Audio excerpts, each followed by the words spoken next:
Hey, Luke. Hey, man, how are you? Good. I have a question. Yes, go ahead. Did you just hear the theme song? Not at all. Great. Okay, cool. Yeah, 100%. As we I like midway through play so you're not going to go back and do it again, but Yeah. midway through Okay.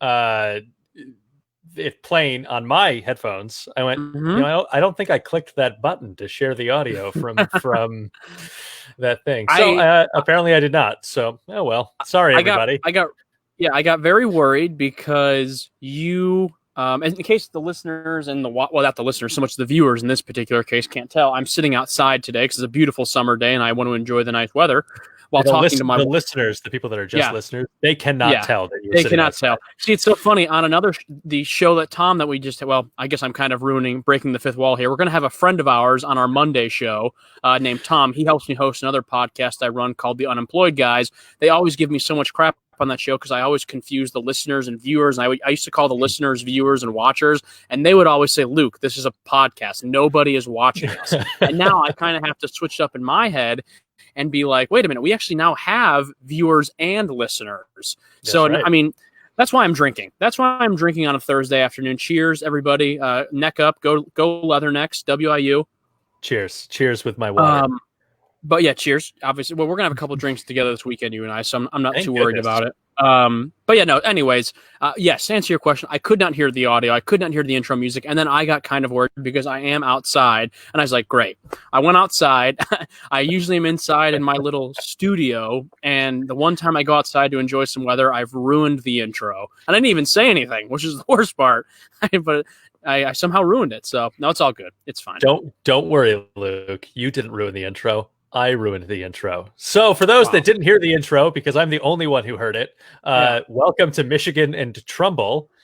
I'm Alex Freeman. This is Welcome. Luke Jaconis over here, who is drinking a beer out of the WIU glass. The way to go. Product placement from Western Illinois University. No, it's not a sponsored podcast. Hey, they should though. I mean, come on. They should. Yeah, they really should. 2 alumni on the show. It's great. So Luke, it's Thursday afternoon, June 4th. We wanted to have a deal in place to play a 2020 season by June 1st, maybe June 3rd at the latest. And it's June 4th, and we don't yet have a deal in place. And we have gotten the counter from the players. That was 114 games. The ownership has officially rejected that counter. And according to sources, they have no plans to re-counter the offer. So we seem a little stuck, is what I'm going to say. What? Yeah. What do you mean stuck? We've been stuck. we've been stuck throughout all this. I haven't noticed. Here's the thing. First of all, yes. Well, first of all, congrats for those watching right now. If you're an NBA fan, you're most definitely going to be getting a season. That broke earlier today. That there's like an approval, just waiting to kind of be voted on. They have no doubt that it will be passed and approved, and the season will be played at ESPN's Wide World of Sports down at Walt Disney World in Orlando, Florida. So if you're an NBA fan, congratulations, you're going to get to watch some basketball. And although I'm not a huge NBA fan, I will definitely be tuning in and watching, because even if I'm thinking the last playoffs of the NBA, I watched. I was actually rooting for the Raptors for whatever reason. I was just like, yeah, they seem like a pretty cool team, so let's go for them. Having said all that, I don't know what is wrong. I'm gonna drink. Yeah, I don't quite understand. I've been listening to a couple of different things, and obviously one of the many sources. I honestly at this point don't know who said this, but they said, it's what has become clear from the ownership stance is that they have $1.2 billion that they want to pay in salaries, and they don't want to pay any more than that, and so they will do kind of whatever is necessary to only pay that amount of money. And that I hate that answer. Yep, it's awful. Here's the thing, and I'm just going to be honest. I was speaking with a coworker today while I was at work,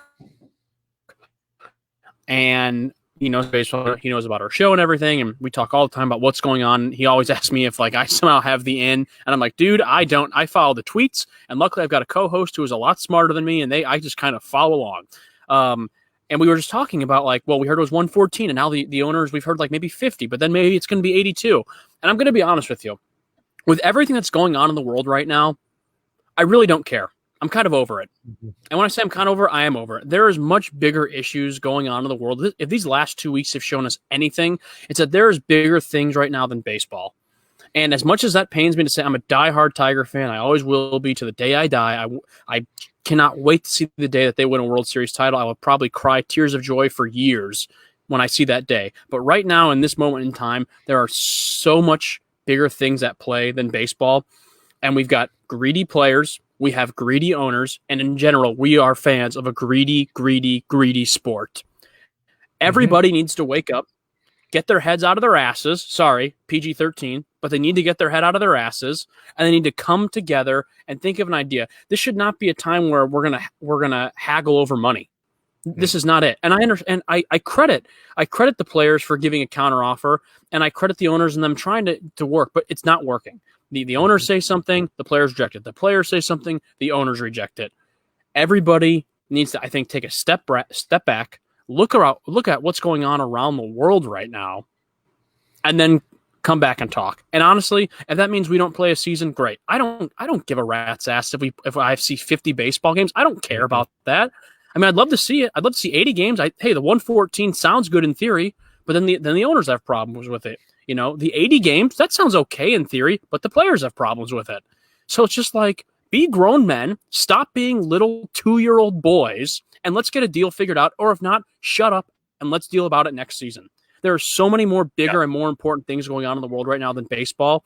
And the fact that these idiots, they're idiots, both sides are massive idiots, can't get their stuff together is beyond me. So at this point, in my eyes, wipe your hands clean and let's start next season. And let's do the full 162. Let's go back to what it was.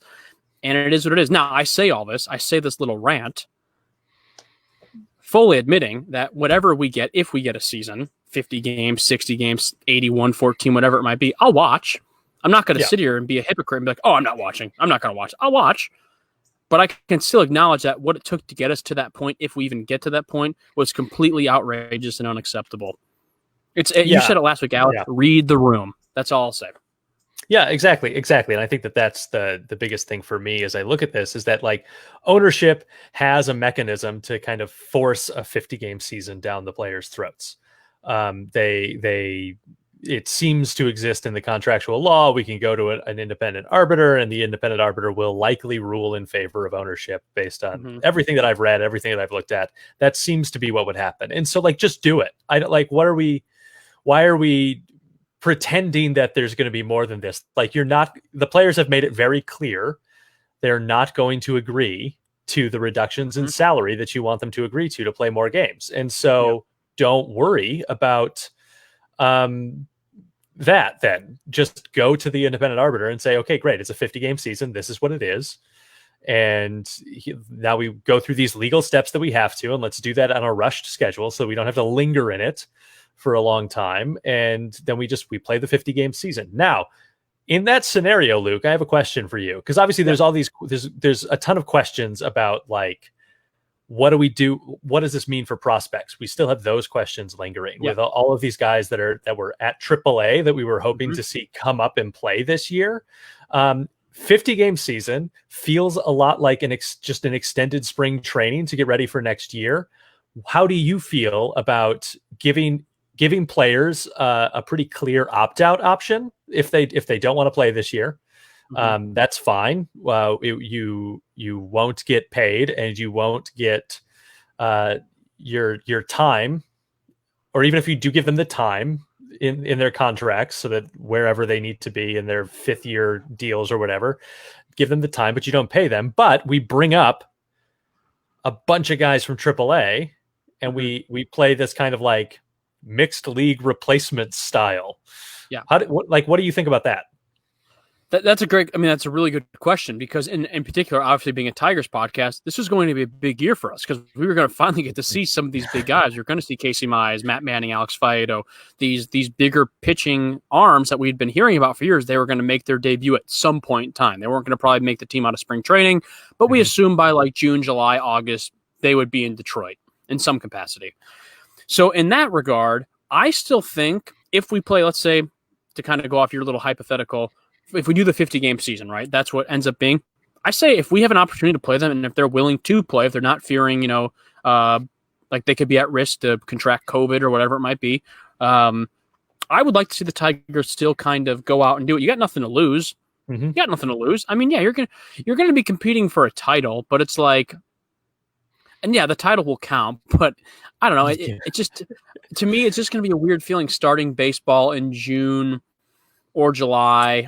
And then it's like 50 games. I don't know. It's just weird to me. So in my opinion, you don't have anything to lose. I kind of had the same opinion when it came to last season when they called up Jake Rogers in July. I think it was like late July, early August. It was right around the trade deadline. And actually, if I remember correctly, Jake Rogers had his first game or one of his first few games in Los Angeles the day Nick Castellanos got traded to the Cubs.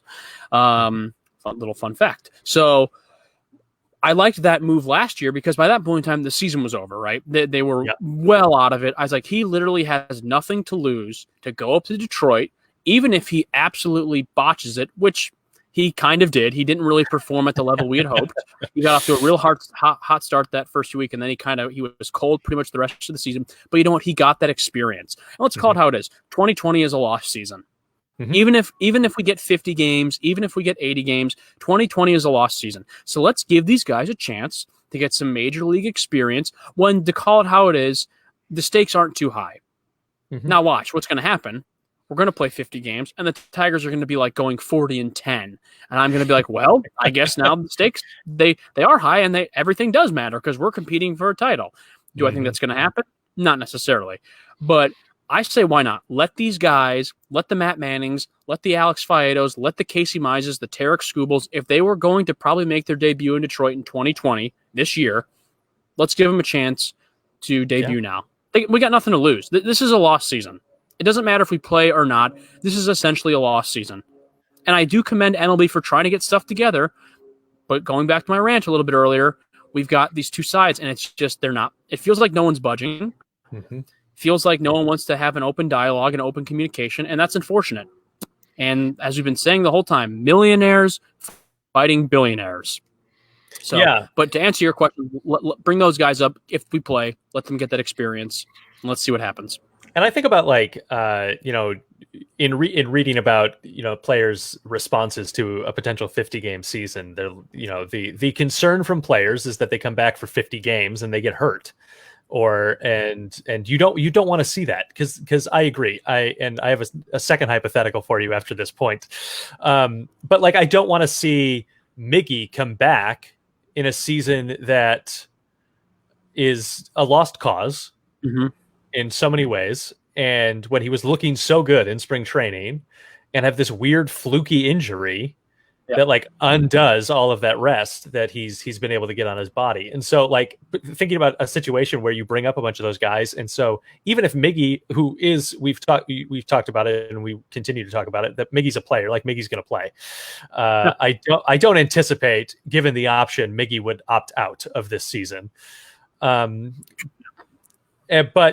we do, I would love to see an option where we don't have to use Miggy as much, where he can perhaps DH a lot more, where we're not reliant on him in the roster, because we've brought up these guys that can kind of fill some of those spaces, that can kind of take over those spots. We can work with them there and bring them in that way. And I just think that that's a better use of these 50 games. Like I hope that GMs make better use of these 50 games than just like treating it like it's a normal season, because it's not in any way. No, absolutely. And that's a very good point with Miggy. I mean, we've already kind of said Miggy is definitely in the part of his career now where he's going to be full-time DHing. You would expect 90 to 95% of the time. So, I mean, for him, yeah, I mean, this has been good for him in the sense of like, this has been a lot of rest for years and years. He'd been playing very, very hurt, very injured. That knee had been an issue for years. So, this is a good kind of rest for him to get. The one thing I will say, too, that kind of interesting, we've seen a lot of pitchers, have opted to get Tommy John. Yeah. And you can't fault those pitchers at all. Kind of ironic. We had a pitcher last year, Michael Fulmer, former Rookie of the Year, had Tommy John, didn't play at all in 2019. It was kind of going to look like if we had played a regular season this year, he would not have been ready to pitch until sometime midsummer. And now we're getting reports that he's pretty much ready to go. He's healthy. So this has done him some good. God, would it be nice to see him have a return to form? Good Lord, when he came out of the gate early as a rookie, that dude was wheeling and dealing. I mean, my God. So yeah, I in that regard, we've seen some pitchers kind of like, I think it was like, I just saw the other day, Chris Archer maybe, and a while back was Chris Sale. They both they've opted to get surgeries. They'll sit the season out, and you can't fault them. It's going to be a shortened season, so I totally get it, and it's fair. That thing you said too. What if you have like that weird kind of thing where a tweak, take an at bat wrong, run down the line the wrong way, whatever it might be, and you just pull something, or God forbid something worse, and no longer are you going to play in 2020, but you're pretty much out most of 2021. Because you have to imagine, if you get injured, let's say hypothetically, and I would never, ever, ever hope or wish upon anyone to get injured. I think that would be terrible. But let's just say, for the sake of the argument, that happens to a player. Not only are you looking to be out at this point, because we're assuming we're playing sometime in July if we play, not only are you looking to be out the rest of 2020, your 2021 season is probably shot too. Yeah. So it's, I won't be surprised if we see some players who are like, I'm good. And I don't really think we can fault those players, because that's not so much a thing about money. And if they accept that they're going to take the pay cut, that's more of a thing of them preserving their bodies. Yeah. And preserving their future with the organization. So I don't think we can cast shade at players who choose to maybe not play because they think, hey, it's a shortened season. If I get hurt, what's the point? Not only am I done for 2020, but 2021 is out of the question too. So we can't fault those players. The ones who are, the money and the owners, I've already made my points there, so we can move on. But it'll be interesting. It will be interesting to see. And I don't think we're done yet seeing players who are going to, voluntarily sit out the season, if we even have one, that is. And I think in a lot of ways, ownership needs to encourage that for some of those higher paid guys, because you want to protect that investment. Obviously, and like those are the guys, certainly those guys impact TV ratings to a certain extent, but like those are really the guys that get people to show up at the stadium more than anything else. I think people that watch baseball on TV are just going to watch baseball on TV. But so Luke, my hypothetical for you here, in a 50-game season, the Detroit Tigers find themselves competitive because baseball is a streaky game, and we are in the World Series. Is this as satisfying a World Series as a full season? Oh, you're killing me. Yeah, you know what I kind of equate this to? I'm a big fantasy football player. I don't know if you play fantasy or not, but I'm a massive fantasy football player. I've been playing in one league with like my grade school buddies for like 10 years now, 4-time champ, but I'm not bragging, I'm just stating facts. 4-time champ. What can you say? I kind of equate, if to go off your hypothetical, let's say not only do they get to the World Series, they win the World Series. Did you kind of say that? Did you? I didn't say win, but that was sort of implied in the question. They win the World Series. Let's say that happens. They play the 50-game season. They win the World Series. I equate it to going to the fantasy championships, playing against whoever you're playing against, and half their team is either injured or on bye because it's late in the season for the regular season for the NFL. You're happy because you got the win, but in the back of your mind, you're like, crap, I earned this, but did I earn this kind of thing? I even this last year I was in fantasy. This past year, not all jokes aside, now I won my 4th title this past Christmas, and a buddy I played in the championship, all his guys were either injured or they were on bye because their teams had already clinched in real time. So like my guys were still like fighting, or they were well blown out and they were just going, to try to get some, up their stats. So my team was stacked. His team was maybe at 60%, and I knew it. And I barely won, and I was like, like I won. But you can't dispute the fact that I won, but Yeah. It's not my favorite victory. You know what I mean? And I think that's where I'd be with the Tigers. Like, no question about it. If you said you can take an easy 50-game win season or 162 game, I would take the 162. I wouldn't even think twice about it. Mm-hmm. You could definitely say that the Tigers, hey, I'll put this out here. The Astros are proven cheaters. They were proven to be cheaters in 2017, and their World Series title still stands. So you bet your ass that if the Tigers go play 50 games, win the World Series, they will be World Series champions, and we're not going to use the asterisks of like, well, it was only a 50-game season. Forget that. If the Astros, who are cheaters, can get away with it, the Tigers, who are playing by the rules in this hypothetical, who won 50 games, they're champions. Will I personally be as satisfied as I would a 162 season? Of course not. Of course not. But given your little question and scenario, if it were to happen that way, they're champions. That's how it goes. I get to see them win. I'd be happy. I would know in the back of my mind, though, like, this is awesome. Don't know if it feels as good as I'd hoped it would, but this is awesome.